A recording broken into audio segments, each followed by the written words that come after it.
Apple may have finally realized how hard it fumbled its so-called budget iPhone last year. And if the leaks are even halfway true, the iPhone 17e looks less like another confused experiment and more like Apple fixing its own mess. If you were seriously thinking of dropping nearly $600 on the iPhone 16e, this is where you stop and question your life choices, because what's coming next appears noticeably less half-baked, more deliberate, and shockingly less cheap feeling. Leaks now claim Apple is planning to restore features that never should have been removed in the first place, like Dynamic Island and MagSafe. Two things users interact with constantly and instantly noticed were missing.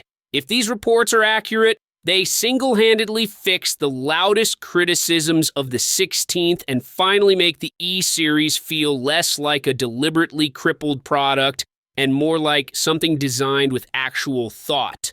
This time, Apple seems to be copying Samsung's homework by following the Galaxy FE playbook. Keep the premium experience where it counts and cheap out only where customers won't feel it every 5 minutes.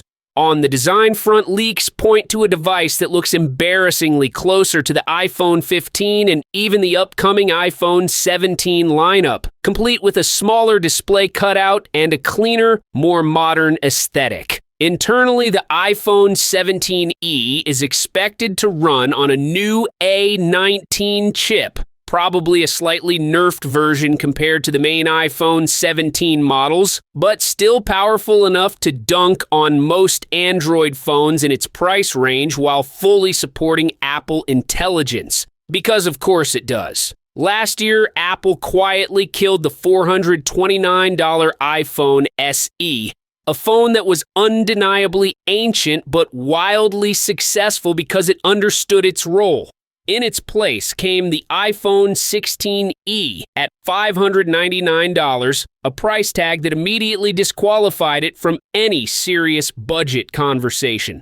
Apple tried to sell that jump by throwing together a Frankenstein mix of old and new hardware. An iPhone 14-era body, a dated notch, USB-C borrowed from the iPhone 15 lineup, and oddly enough, the powerful A18 chip from the iPhone 16 series. On paper, it sounded impressive, but reality hit fast. One lonely 48-megapixel rear camera, 0 MagSafe, and a nearly $200 price hike over the SE made the whole value pitch feel awkward, forced, and painfully un-Apple. That exact identity crisis is where the iPhone 17e is expected to course correct. Apple hasn't officially acknowledged the iPhone 17e yet, but the leaks and timing paint a pretty obvious picture. A launch later this month, likely in the second half of February, with pricing hovering around the same $599 mark. If Apple actually gets this right, the iPhone 17e won't just fix the E-series reputation. It might quietly become the iPhone Apple should have sold in the first place. See you in the next one.